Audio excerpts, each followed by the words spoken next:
Mesdames et messieurs, bonjour et bienvenue dans Actu Hebdo de ce 24 août 2025. Au menu aujourd'hui, le deuxième anniversaire de la brigade citoyenne au Mali, une initiative des autorités maliennes et qui vise à faire de la jeunesse le pilier du développement. La célébration a été présidée à Bamako par les premiers ministres du Mali, le général de division Abdoulaye Maïga et du Burkina Faso, Rim Talba Jean-Emmanuel Ouedraogo. Pour en savoir plus, nous avons avec nous Moussa Zan Diarra, porte-parole de la brigade citoyenne. Bonjour, monsieur Diarra, et bienvenue. Bonjour, monsieur Koné. Dans la deuxième partie de l'émission, nous parlerons des 60 ans de la Croix-Rouge malienne, une organisation humanitaire qui soutient les communautés dans plusieurs domaines comme la santé, la fourniture en produits alimentaires et en eau potable, mais aussi en réalisation d'infrastructures.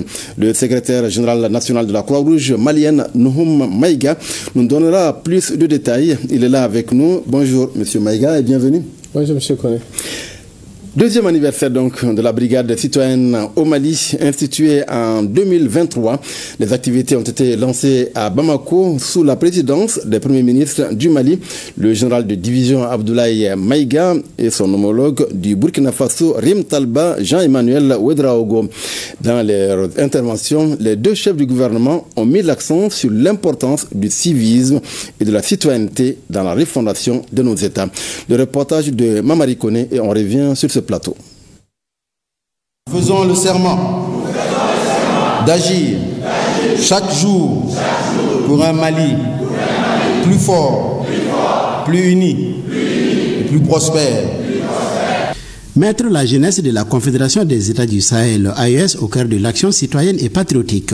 Voilà tous les sens de la présence des premiers ministres du Burkina Faso et du Mali à la célébration de la Journée nationale de la Brigade citoyenne. Cette célébration du deuxième anniversaire de la Brigade citoyenne se tient au moment où les pays de la Confédération cherchent à renforcer la résilience par l'éducation citoyenne. Et c'est le Burkina Faso qui est le pays invité de cette journée consacrée à la citoyenneté. C'est avec une immense joie que j'ai accueilli l'invitation de mon très cher frère et homologue, le général de division Abdoulaye Maïga,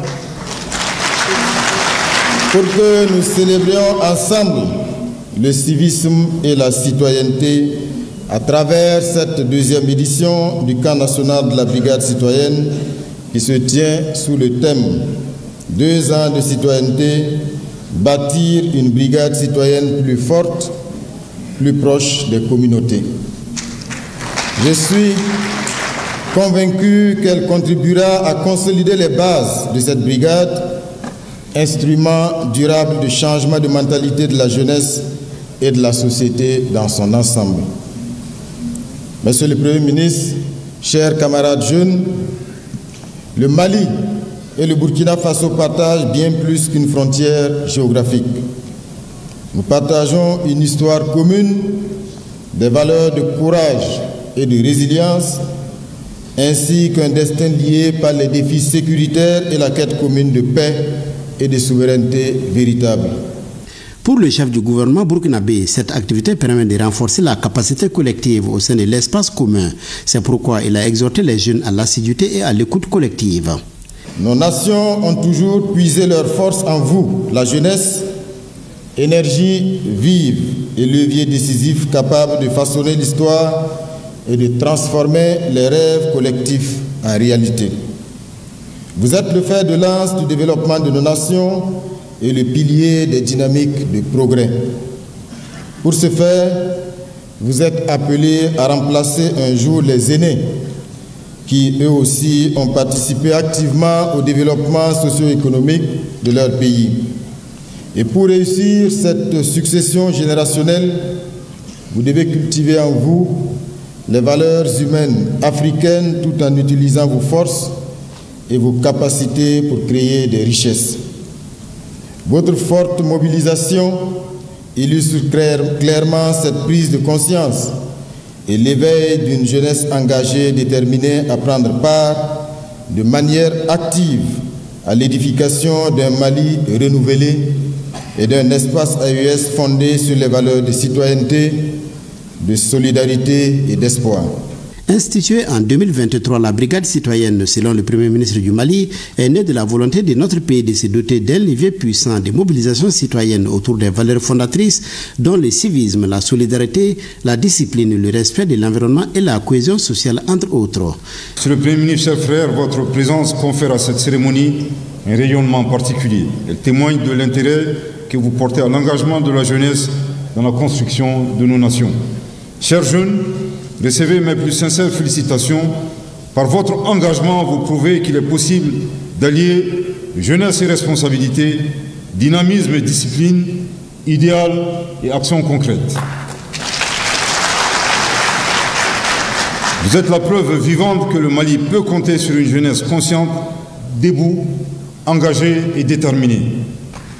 Vous incarnez l'espoir d'un Mali nouveau, résilient et solidaire. En seulement 2 années, vous avez démontré que la brigade citoyenne n'est pas une réponse ponctuelle à une conjoncture, mais bien un mouvement structurant et pérenne, désormais enraciné dans toutes les régions de notre pays. À travers tout le pays, vos réalisations sont nombreuses et inspirantes. Vos actions, bien que parfois modestes dans leur forme, portent en elles les germes d'un changement profond. Elles rappellent que chaque geste citoyen, aussi simple soit-il, participe à l'édification d'une nation forte, unie et résolument tournée vers l'avenir. Vous êtes la force vive de ce pays. Vous montrez que la jeunesse malienne ne se contente plus d'observer. Elle agit, elle propose et elle construit. Le Premier ministre a réaffirmé l'engagement du gouvernement du Mali à œuvrer main dans la main avec la jeunesse de la Confédération des États du Sahel. Cela en vue de soutenir les initiatives qui placent la jeunesse au cœur de la transformation sociale. La Confédération des États du Sahel illustre cette ambition partagée de bâtir des nations fortes, souveraines, portées par une jeunesse mobilisée et solidaire. La brigade citoyenne est l'illustration de la vision de nos leaders. Il s'agit de leurs excellences, le capitaine Ibrahim Traoré, président du Burkina Faso, chef de l'État, le général d'armée Assimi Goïta, président de la transition, chef de l'État, président de la Confédération AES, le général d'armée Abdourahmane Tchani, président de la République du Niger, chef de l'État. À travers leur leadership, ces 3 chefs d'État ont tracé le sillon du développement et de l'intégration. Le développement se conçoit grâce à une jeunesse engagée. La synergie entre les jeunesses de l'AES peut devenir un levier puissant du développement. On peut rêver d'une brigade des jeunes de l'AES engagée pour contribuer au développement communautaire, promouvoir l'esprit de solidarité et de citoyenneté et participer activement aux actions de l'AES sur le terrain. Les 2 premiers ministres ont rendu un hommage mérité aux forces armées et de sécurité qui se battent au quotidien sur le terrain en vue d'assurer la sécurité de notre espace. C'est pourquoi une minute de silence a été observée en la mémoire des victimes du terrorisme. Voilà, M. Diarra, vous êtes porte-parole de la brigade citoyenne. Vous-même, pourquoi le Mali avait besoin aujourd'hui d'instituer une brigade citoyenne selon vous? D'abord, merci bien. Permettez-moi d'abord de saluer notre ministre, le ministre de la tutelle, son Excellence Abdoul Kassim Fomba, qui est l'initiateur même de cette belle initiative. D'abord, la mise en place de la brigade citoyenne, c'est pour répondre aux défis actuels, même au sein de la jeunesse malienne. Donc, parmi ces défis, il faut reconnaître que l'incivisme sur l'état actuel répandu au niveau de notre pays, et au sein de la jeunesse. Donc, il faut vraiment trouver une solution pour faire face à ces défis-là. Il faut reconnaître aussi que l'insécurité aussi est un défi. Il faut reconnaître aussi que la prolifération des drogues, l'accident sur la circulation routière aussi, c'est des défis qui touchent principalement aussi la couche juvénile. Donc, pour faire face à tous ces défis, le ministère de la Jeunesse chargé des sports et de la construction citoyenne, son Excellence Abdoul Kassim Fomba a initié, quand même sur instruction du général d'armée Assimi Goïta, le président de la transition, c'est instruction du président de la transition pour mettre cette initiative en août 2023. afin quand même de répondre à ces défis. Donc vous pensez que cette brigade vous permettra, ou en tout cas permettra de relever ces défis avec une jeunesse, mais vous avez dit une jeunesse qui n'est pas tout à fait peut-être à la hauteur. Donc la brigade, c'est pour mettre la jeunesse à la hauteur. Tout à fait. Oui. Parce que d'abord, tous les jeunes, civisme, de solidarité, tous les jeunes ne sont pas mauvais. Ouais. Donc nous avons pris l'initiative de sélectionner ces jeunes-là qui sont impliqués dans leur collectivité de façon désintéressée et qui s'engagent dans les actions citoyennes quotidiennement. Donc on a commencé à identifier ces jeunes afin de les regrouper autour d'une idéologie appelant quand même la brigade citoyenne. Donc c'est un système qui est nourri par ces jeunes-là eux-mêmes. Ça veut dire que les jeunes sont sélectionnés, mais ils ne peuvent pas postuler. Non, comment c'est organisé? Parce que j'imagine qu'il y a des critères pour être recruté ou pour être membre de la brigade citoyenne. D'accord, il n'y a pas un critère spécifique pour être membre de la brigade. Tous les jeunes du Mali peuvent être membres de la brigade citoyenne. Il suffit quand même d'être engagé pour sa collectivité, pour sa commune, pour son quartier. Donc, si tu es engagé à mener des actions citoyennes de façon bénévole et de façon désintéressée, tu peux être membre de la brigade citoyenne. Il n'y a pas quand même de critères spécifiques. Donc, on peut postuler. Tous les jeunes peuvent postuler, ou bien c'est vous qui choisissez? Non, tous les jeunes peuvent postuler. Ouais. Peut être membre de la brigade citoyenne. Parce qu'il faut une demande. D'abord, il faut reconnaître la structuration de la brigade citoyenne. Comment c'est fait? Après avoir lancé la brigade par le département, la TITEL, qui est le ministère de la Jeunesse, des Sports, chargé de l'instruction civique, de la construction citoyenne. Donc la brigade a été confiée aux collectivités. D'abord les maires. C'est eux qui sont les premiers responsables de la brigade citoyenne dans les différentes collectivités du Mali. Donc pour être brigadier dans ta commune, il suffit seulement d'aller auprès de la mairie. Il y a chaque commune, il y a un point focal. Donc qui encadre quand même l'organisation des actions de la brigade citoyenne. Donc ces points focaux-là sont reconnus par les différentes collectivités, par les mairies, ici à Bamako, dans la commune urbaine de Kati, mais dans les régions, la brigade aussi est confiée au niveau des directions des gouvernorats. Voilà, à travers le gouvernorat, les directeurs régionaux qui sont là-bas chargés de gérer la question de la jeunesse, voilà, donc sont aussi responsables de la brigade. Le recrutement se fait à quel moment de l'année? Ou bien c'est à tous les moments. À tous les moments. Donc nous menons des actions quotidiennes. C'est comme chaque dimanche, la brigade mène des actions citoyennes. Il n'y a pas des actions spécifiques. Le ministère ne nous impose rien. Donc c'est à nous, maintenant nous sommes notre propre chef. C'est à nous maintenant de planifier les actions à mener en fonction des priorités de nos quartiers. D'abord, si tu prends le cas de Bamako, Bamako est touché par un problème d'environnement. C'est comme le Bamako est touché par l'assainissement. Voilà, le problème d'assainissement, le curage des caniveaux, la suppression des déchets anarchiques. Mais quand tu quittes Bamako et que tu te rends à Tombouctou et que tu te rends à Mopti, les défis divergent. Voilà, parce que là-bas, ils sont plus touchés par les défis sécuritaires qu'environnementaux. Donc, il y a ce qu'on appelle des brigades de veille. Donc, à travers la brigade citoyenne, nous constituons aussi une brigade de veille, donc pour aussi donner de l'alerte, pour appuyer les forces de défense et de sécurité, pour aussi être des informateurs, pour aussi être des éducateurs, voilà, au sein de notre communauté. Donc, vous dites que vous êtes chef vous-même, hein, mais il y a quand même une organisation. Il y a peut-être un responsable. Comment c'est organisé la brigade citoyenne? Parce que j'imagine il y a un organigramme peut-être. Derrière. Oui, il y a un organigramme. Après la mise en place, nous sommes quand même rattachés au ministère de la Jeunesse. Donc, mais chaque commune, il y a ce qu'on appelle des porte-paroles. Donc chaque commune, il y a les points focaux. Il y a aussi des porte-parole. Moi, je suis qui coordonne. Moi, je suis le porte-parole de la brigade de Kati, la commune urbaine de Kati, qui est composée de 13 quartiers. Si tu prends l'exemple sur la commune 2 ou la commune 3, dans chaque commune, il y a un porte-parole, mais il y a aussi des points focaux dans chaque quartier. Il y a ce qu'on appelle même, nous avons lancé tout récemment la restructuration même de la brigade, parce que chaque commune, on avait un seul point focal. Dans chaque quartier. Mais nous avons, après avoir passé une année, bientôt nous venons de célébrer le deuxième année de la mise en place de la brigade. Donc nous avons jugé nécessaire d'élargir maintenant les points focaux.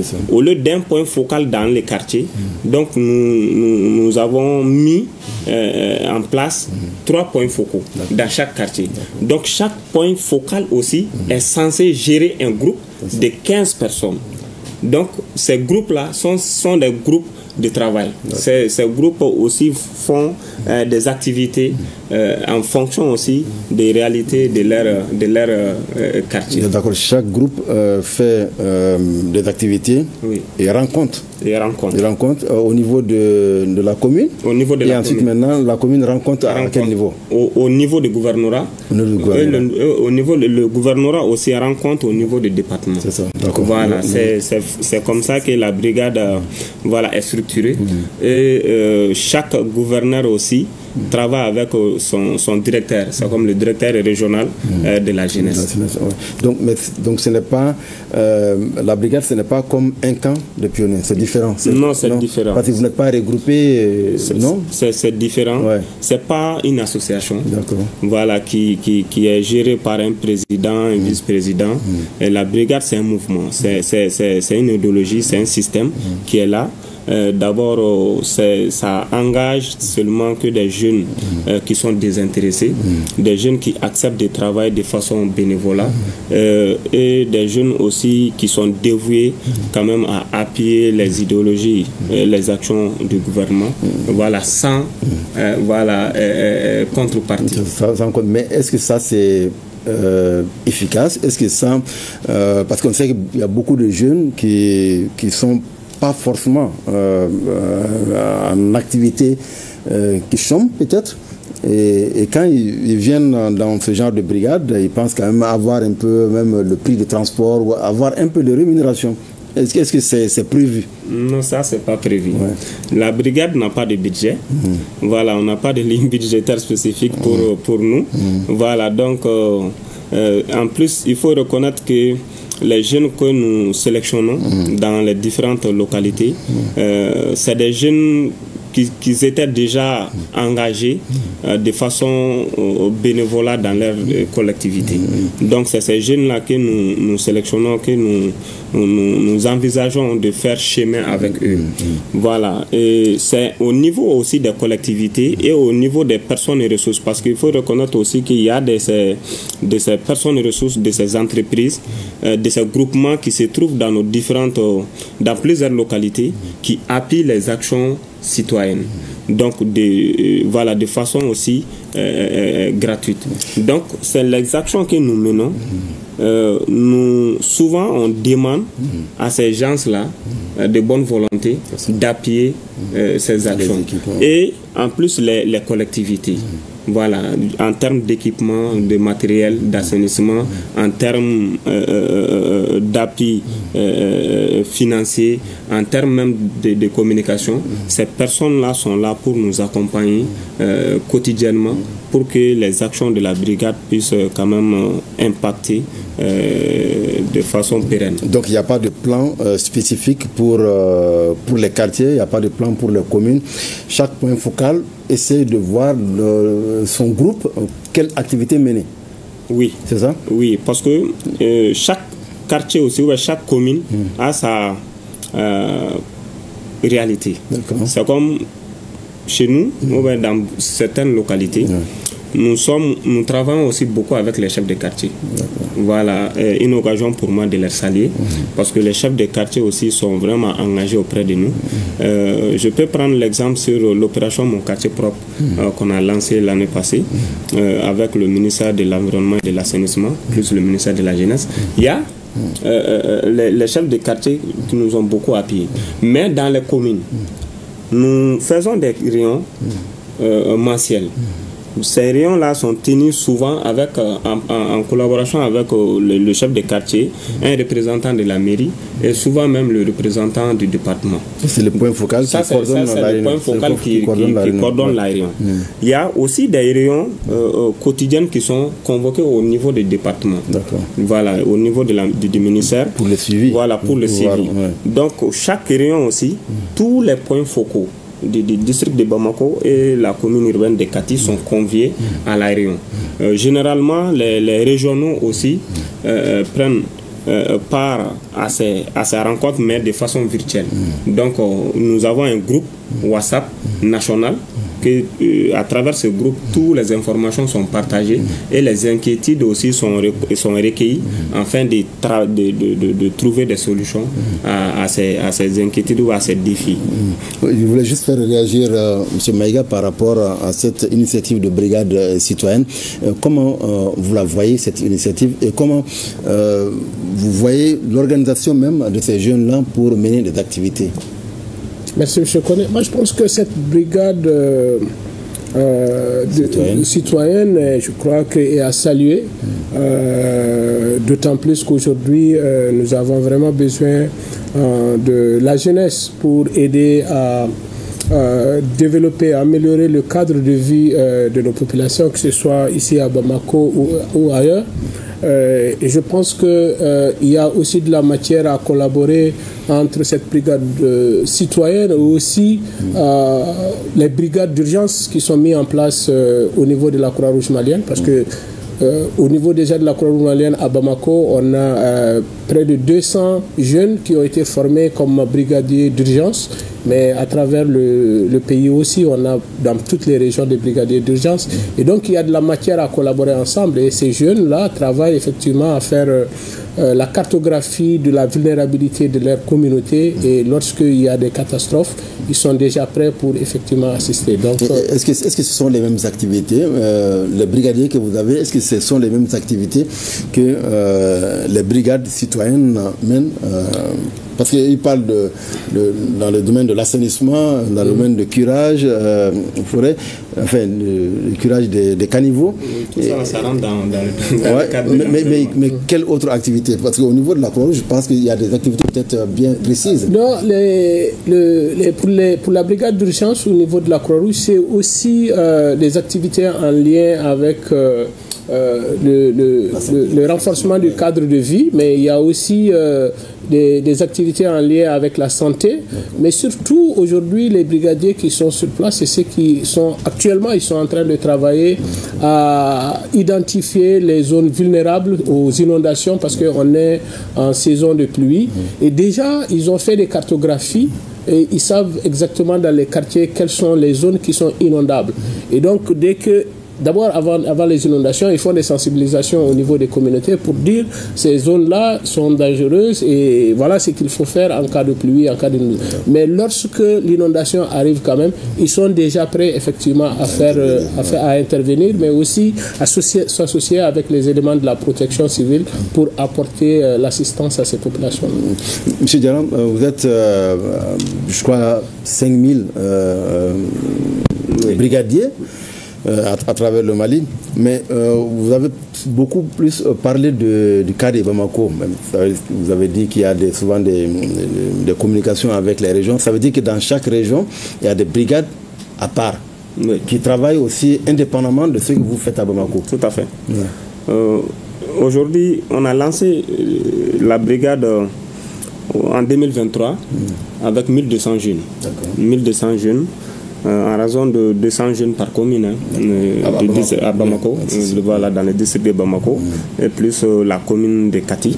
Donc, ce qui faisait 1200 jeunes. Mais aujourd'hui, nous sommes à 5000 jeunes. Parce que nous avons travaillé à ce que la brigade soit dans toutes les régions. Et au-delà des régions aussi, on veut quand même décentraliser pour que ça soit dans les arrondissements, dans les communes. Donc, présentement, nous sommes dans 16 régions, sur les 19 régions, le district de Bamako. Voilà. Et chaque région, au niveau de chaque région, les jeunes mènent des activités qui concernent beaucoup plus la région, la localité. La localité. C'est ce que je disais. Chaque localité a sa réalité.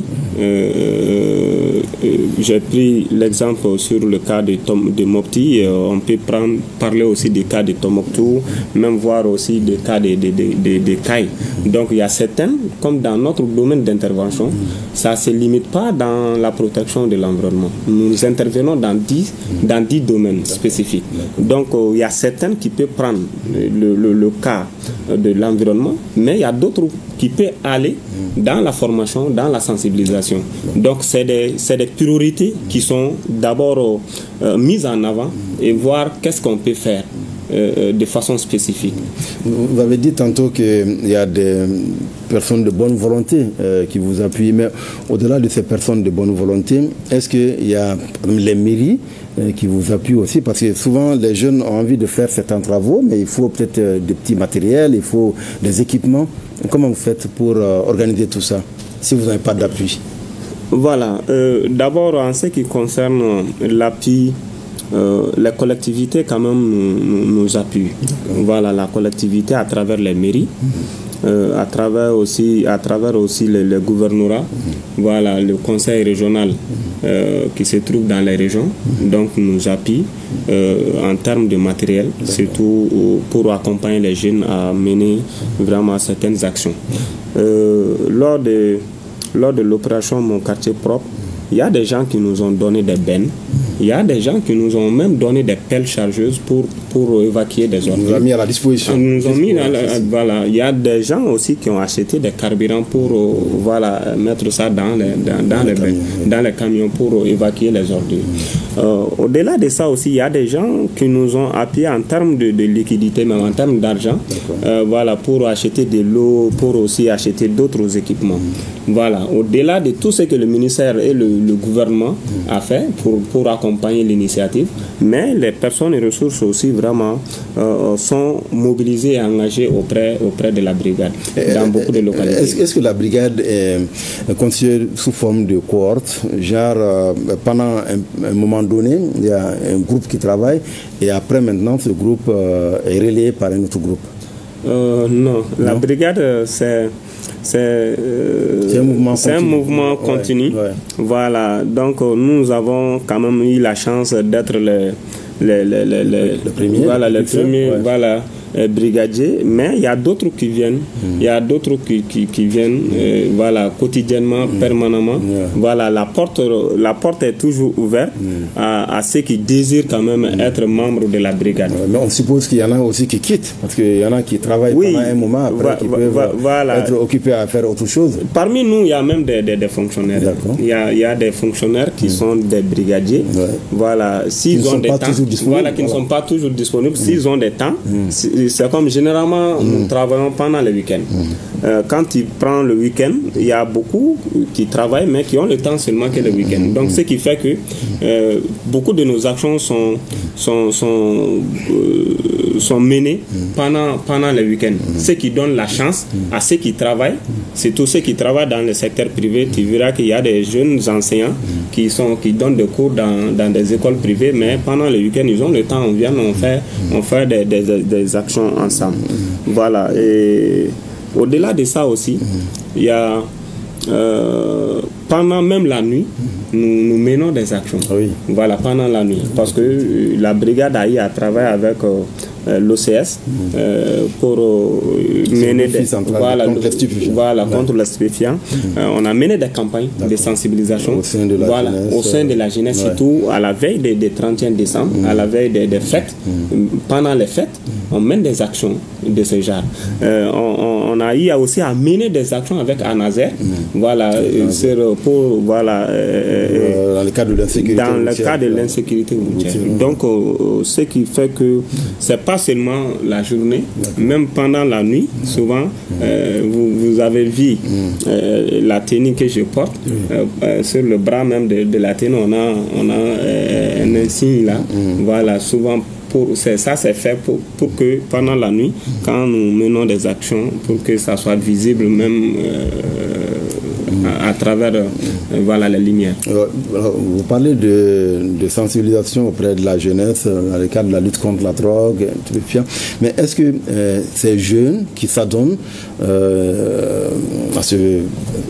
à la drogue, qui s'adonnent à l'alcool, la consommation de l'alcool et de la drogue, est-ce que ces jeunes-là sont souvent recrutés à votre niveau pour essayer de les sensibiliser, pour essayer de les recycler, on dira comme ça? Oui.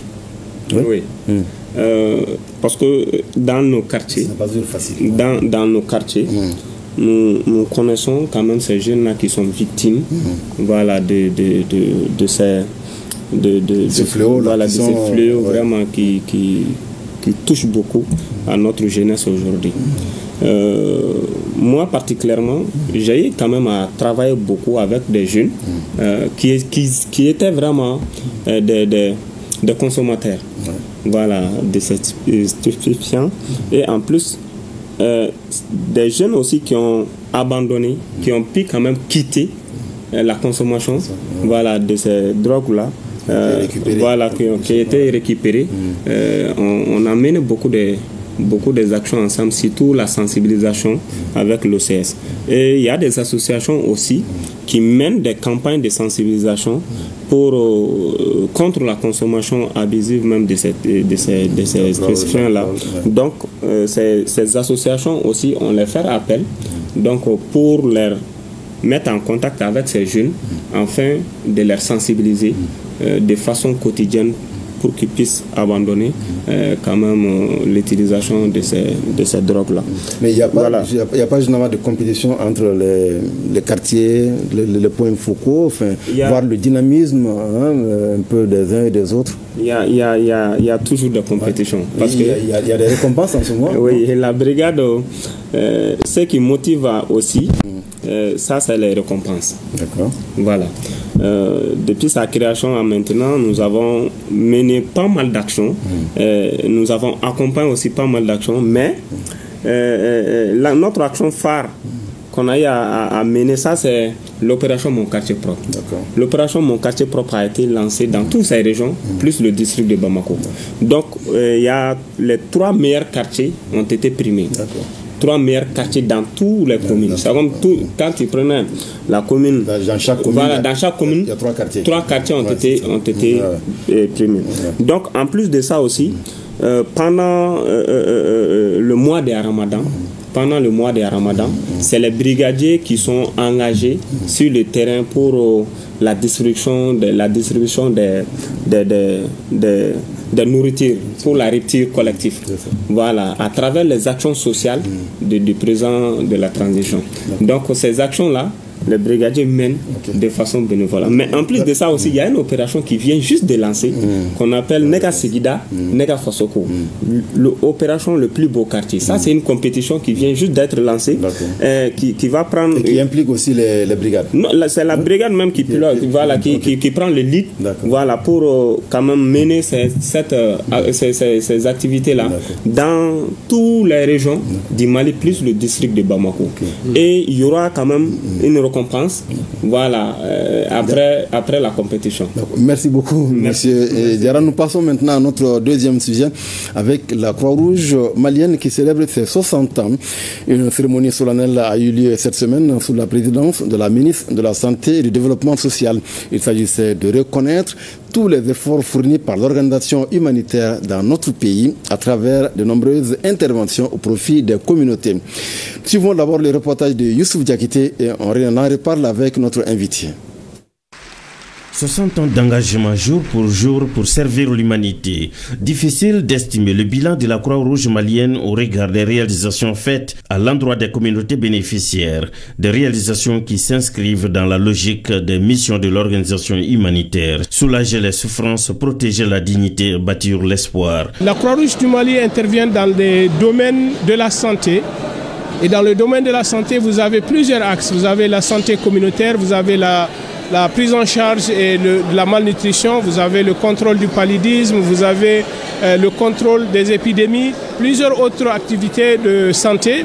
Nous avons aussi la préparation et la gestion des catastrophes, dans lesquelles nous avons la composante préparation, anticipation et aussi nous avons la réponse après les catastrophes. Il y a 60 ans, un rêve prenait forme, celui d'un homme visionnaire, le docteur Somino Dolé, alors ministre de la Santé et du Développement social. Touché par la détresse d'une mère qui tenait un enfant malade, privé d'accès aux soins, dans un village reculé, il eut l'intuition qu'il fallait doter le Mali d'une institution humanitaire neutre, impartiale et indépendante pour soulager les souffrances humaines. La Croix-Rouge malienne, ce n'est pas une ONG, c'est plutôt des auxiliaires des pouvoirs publics qui interviennent dans l'humanitaire dans tous les secteurs, sur le plan social, sur le plan santé, sur le plan environnement, bref, sur le plan développement tout court. Il faut le rappeler, la Croix-Rouge a des principes de fonctionnement tels que l'humanité, l'impartialité, la neutralité, l'indépendance. À ceci s'ajoute le volontariat, l'unité et l'universalité. La société nationale célèbre 60 ans d'ancrage local, communautaire avec son vaste réseau de plus de 10 000 volontaires répartis sur tout le territoire national. En effet, ces braves hommes et femmes qui constituent la Croix-Rouge travaillent sans relâche sur le terrain, très durement, souvent dans des conditions extrêmement difficiles, pour venir en aide aux populations les plus vulnérables. La Croix-Rouge malienne a toujours déployé, du nord au sud du pays, son action sur tous les fronts de l'assistance humanitaire, des services de santé, de la nutrition, de la fourniture de l'eau potable à la protection. La Croix-Rouge malienne a constamment répondu présent. Les ministres de la Santé et du Développement social, présidente de la cérémonie, s'est félicité des résultats obtenus auprès des communautés bénéficiaires et a ensuite salué les efforts consentis par l'antenne nationale de la Croix-Rouge malienne. La Croix-Rouge malienne, c'est aujourd'hui plus de 10 000 volontaires mobilisés, un réseau actif dans toutes les régions, un acteur de premier plan face aux urgences, aux crises humanitaires, aux défis de santé publique, à l'insécurité alimentaire, à la protection des personnes vulnérables. En célébrant ce jubilé, le Mali rend hommage à une institution citoyenne et résiliente. L'un des moments forts de la cérémonie a été la remise des distinctions honorifiques à certaines personnalités pour leur contribution à la vulgarisation des actions humanitaires. Alors, Monsieur Maïga, la Croix-Rouge malienne a donc 60 ans. On sait que ça a commencé donc en 1965. Mais comment c'est arrivé concrètement? Quelles sont les étapes que la Croix-Rouge a connues? Merci beaucoup, Monsieur Koné. Bonjour aux téléspectateurs. Je voudrais tout d'abord commencer par remercier le ministère de la Santé et du Développement social, dont le soutien est indispensable à l'efficacité des actions de la Croix-Rouge, mais aussi remercier et féliciter la présidente nationale de la Croix-Rouge, dont le leadership a permis de faire de cette société une des meilleures sociétés de Croix-Rouge en Afrique. Effectivement, la Croix-Rouge malienne est créée fondée le 20 août 1965 sur la base des conventions de Genève et a été fondée sur la relique de la Croix-Rouge française qui était là avant les indépendances. Donc il y avait une antenne de la Croix-Rouge française qui était là, mais après les indépendances, puisque la France est rentrée, il y avait le docteur Somino Dolé qui s'était dit il fallait, vu l'utilité de cette institution, il faut créer la Croix-Rouge au niveau du Mali. Et c'est comme ça que c'est parti. L'institution a été fondée par le docteur Somino Dolé, mais la convention a été signée par le président Modibo Keïta. Alors donc, au début, ça fonctionnait comment? Au début, en fait, c'était une petite institution, il faut le reconnaître, parce que il y avait le bureau qui était à Missira, un petit bureau de l'antenne de la Croix-Rouge française qui était à Missira, mais qui a continué effectivement à fonctionner, mais surtout à donner des premiers soins, des secours. Mais après, effectivement... C'était d'abord santé. C'était d'abord santé. C'était d'abord santé et premier secours, effectivement. Mais après, l'organisation a évolué parce que les missions aussi ont évolué. Et puis la convention aussi de cette organisation, c'est alléger les souffrances des populations vulnérables en mobilisant le soutien de l'humanité, c'est-à-dire... Quand on parle de vulnérabilité, il s'agit de toutes les vulnérabilités. Donc c'est pourquoi aujourd'hui nous avons évolué d'une organisation de secours en santé à une organisation humanitaire dans toutes ses composantes, où la santé est un des domaines, mais aussi on a d'autres domaines tels que la gestion, la préparation et la gestion des catastrophes, tels que la sécurité alimentaire, qui est une situation au Mali, tels que la préparation et le contrôle des épidémies et des pandémies, tels que l'adaptation des communautés aux effets du changement climatique, qui aussi a beaucoup d'autres. Il y a la lutte contre la malnutrition. Alors donc nous sommes évolués d'une organisation de secours à une organisation presque aujourd'hui de développement, parce que nous intervenons beaucoup plus dans le développement aujourd'hui, bien que nous intervenons aussi dans l'urgence. Donc vous étiez un bureau. Et maintenant, vous êtes une grande organisation. Et comment c'est organisé? Comment c'est structuré maintenant la Croix-Rouge malienne? La Croix-Rouge est structurée ce qu'on appelle, il y a deux grandes composantes. La première composante, c'est ce qu'on appelle les volontaires et les membres. Alors ces volontaires et les membres, ce sont des gens qui ont décidé de leur propre gré d'animer la vie de l'association sans contrepartie financière. Alors donc ceux-ci, ils ont mise en place au niveau des zones les plus périphériques, c'est-à-dire des villages, jusqu'au niveau national. Alors donc il constitue le comité, le conseil d'administration à différents niveaux de la Croix-Rouge. De l'autre côté, il y a aussi les employés, ce qu'on appelle la gestion, dont je suis le premier responsable, et qui, eux, ils sont chargés, ils sont contractuels et ils sont chargés effectivement de la mise en œuvre des orientations qui sont données par le conseil d'administration. Mais cela, c'est sur toute l'étendue du territoire. C'est ça qui fait de la Croix-Rouge une organisation unique, parce que nous sommes présents sur toute l'étendue du territoire, dans toutes les régions, toutes les communes, dans tous les villages du Mali.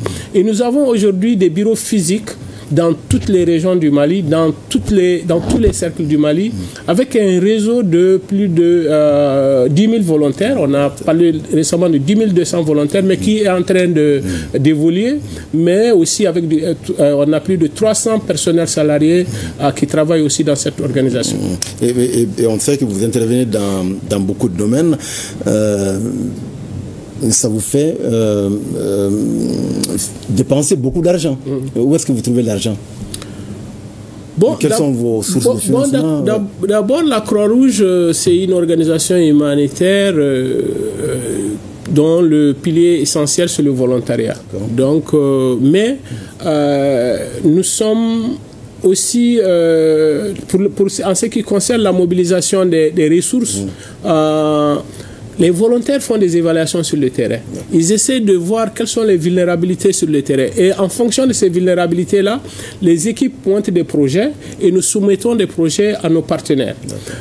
Nos partenaires, essentiellement, aujourd'hui, c'est au sein du mouvement Croix-Rouge et Croissant-Rouge, où aujourd'hui, nous avons près de 7 sociétés nationales de Croix-Rouge ou de Croissant-Rouge qui sont déjà au Mali, qui nous appuient.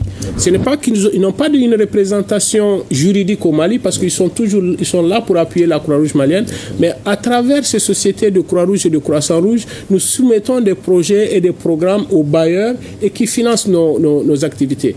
Mais ce qui est important à savoir, et ce qui fait aussi la plus-value de la Croix-Rouge, c'est que nous avons des mécanismes plus rapides que d'autres organisations pour mobiliser des ressources. Supposons qu'il y a une inondation aujourd'hui à Bamako. Nous avons un mécanisme qui nous permet de mobiliser des fonds dans l'espace de 3 jours. Donc c'est difficile. Auprès des pays, auprès des organisations internationales. Auprès des pays, parce que ce qui s'est passé, c'est qu'au niveau de Genève, nous avons des fonds, des mécanismes qui existent où des fonds sont là.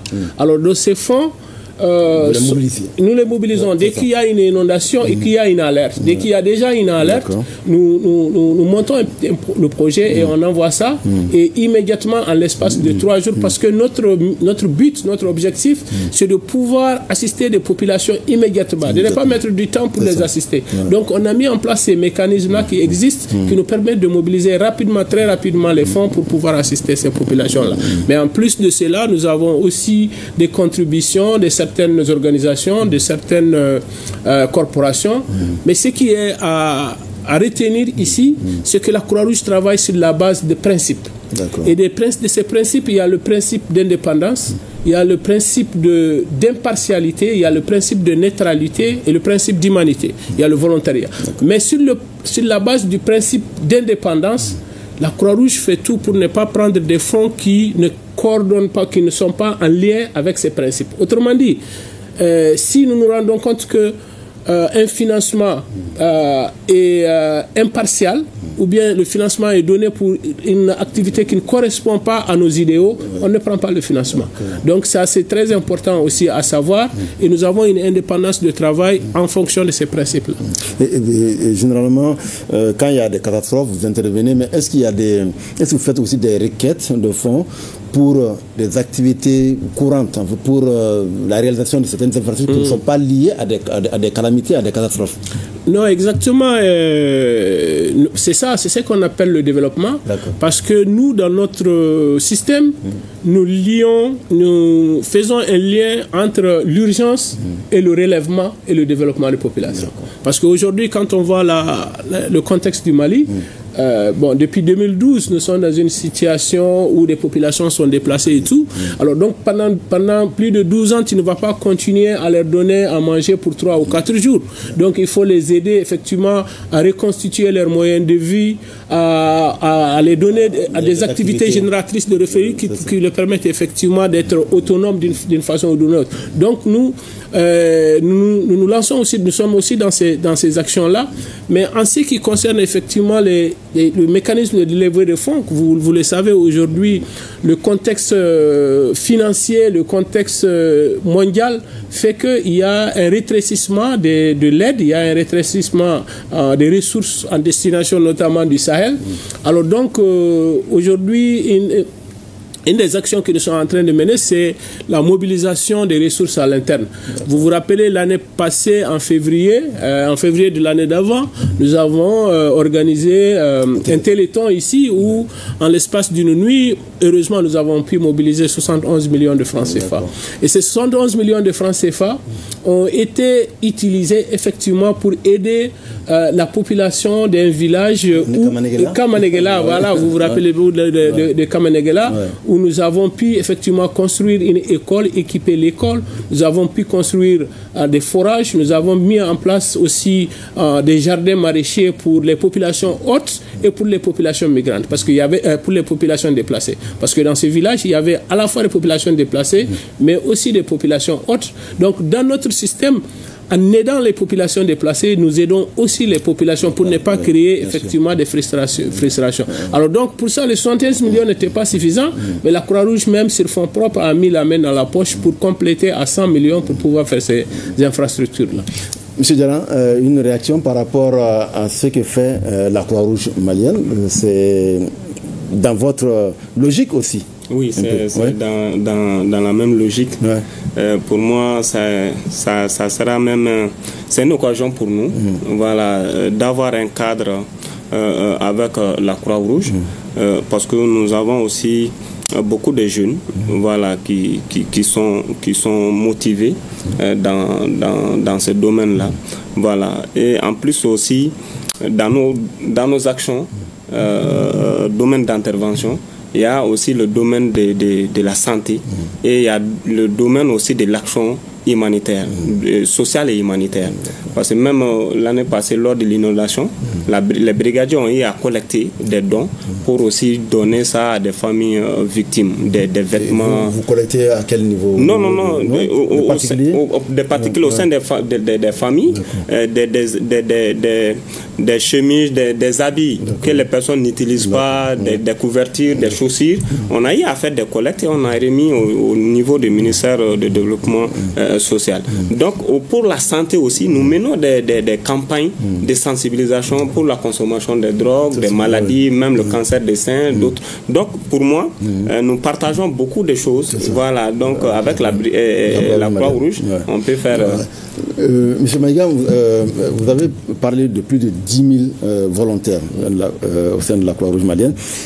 Comment ils travaillent, ces volontaires, et comment ils sont pris en charge? Comment vous faites pour les prendre en charge? Très bien, c'est une question très pertinente parce qu'aujourd'hui, nous voulons vraiment élargir davantage la base de notre réseau de volontaires parce que nous souhaiterons avoir au minimum un volontaire dans chaque ménage du Mali. Parce que ces volontaires sont recrutés d'abord sur la base de l'information qu'ils ont eue sur la Croix-Rouge. Nous avons des équipes dans toutes les régions qui font ce qu'on appelle la dissémination de nos principes et des actions de la Croix-Rouge. Et ces informations-là sont données à l'endroit de toutes les populations. Parce que chez nous, les volontaires, ce n'est pas seulement les jeunes, c'est toute personne qui a de la connaissance, qui a des moyens et qui voudrait participer à l'entraide sociale. Et donc, nous les informons sur ce que nous faisons. Et donc, les gens décident de venir, de rejoindre la Croix-Rouge comme volontaire. Et lorsqu'ils décident de rejoindre la Croix-Rouge par volontaire, nous les formons sur ce qu'on appelle, ils ont une formation de base institutionnelle. C'est-à-dire 2 ou 3 jours où ils sont formés sur les principes de la Croix-Rouge, le volontariat et comment est-ce qu'ils doivent agir. Alors donc ça, c'est tout le monde qui est formé, tous les volontaires sont formés. Ensuite, en fonction de leur domaine d'intervention ou de leur expertise, ce qu'ils veulent faire, parce que là-dedans, il y a des médecins, il y a des enseignants, il y a toute spécialité, il y a aussi des jeunes qui n'ont pas d'autre formation. Alors donc, en fonction de ce qu'ils veulent faire, parce que nous intervenons dans tous les domaines, donc en fonction de ce qu'ils veulent faire, nous leur donnons une formation spécifique. Par exemple, ceux qui veulent travailler dans le domaine de la santé ou dans la santé aussi, il y a la nutrition. Ils sont formés sur ça. Donc, ceux qui veulent travailler pour prévenir les catastrophes et tout ça, là, ils sont formés sur ça. Ainsi de suite, ainsi de suite. Et ensuite, ils sont rémunérés? Non, les volontaires ne sont pas rémunérés. Ils n'ont pas de rémunération. Mais il y a un remboursement des frais induits. D'accord. C'est-à-dire que quand un volontaire... Quand les volontaires font des déplacements au sein de la communauté et qu'ils restent pendant jusqu'à midi ou jusqu'à 13h, donc on les paye des frais pour pouvoir payer des sandwichs. Mais les volontaires sont aussi chez nous, tous les volontaires, tous ces 10 000 volontaires que vous voyez sont assurés à une assurance, accident à Genève. Alors donc en cas d'accident, alors donc ils sont pris en charge, mais même en cas de décès aussi, ces volontaires pendant leur exercice, ils sont aussi pris en charge. Mais ils sont aussi formés. Il y en a qui participent à des forats internationaux, il y en a qui participent à des formations au niveau national, au niveau régional et au niveau mondial. Voilà, donc c'est un peu comme ça qu'ils sont. Il y en a qui viennent et qui repartent aussi. Il y en a qui viennent et qui repartent. Nous avons mis en place ce qu'on appelle une politique de rétention et de fidélisation des volontaires.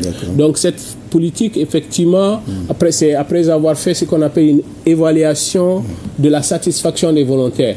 Et dans l'évaluation de la satisfaction, nous nous sommes rendus compte effectivement que il y a des éléments qui permettent de retenir des volontaires, il y a des éléments aussi qui font que les volontaires partent et quittent la Croix-Rouge. Alors donc nous avons mis maintenant l'accent sur ces éléments-là pour faire en sorte que les volontaires puissent rester. Parce que tu peux être volontaire à Bamako, tu te déplaces pour aller à Tombouctou, il y a toujours la Croix-Rouge là-bas. Mais tu peux continuer. Mais tu peux être volontaire au Mali et tu vas au Burkina, il y a la Croix-Rouge là-bas, tu peux continuer. Il y a donc il y a cette politique qu'on a mis en place pour les rétentions et leur fidélisation. Une toute dernière question. Peut-être après 60 ans, la Croix-Rouge est à ce mur maintenant. Est-ce que vous avez de nouvelles missions? Est-ce que la Croix-Rouge doit changer ses interventions ou en tout cas changer ses activités? En fait, la Croix-Rouge ne peut pas changer d'activité parce que la Croix-Rouge a une mission, a un mandat. Donc, elle doit faire en sorte qu'elle puisse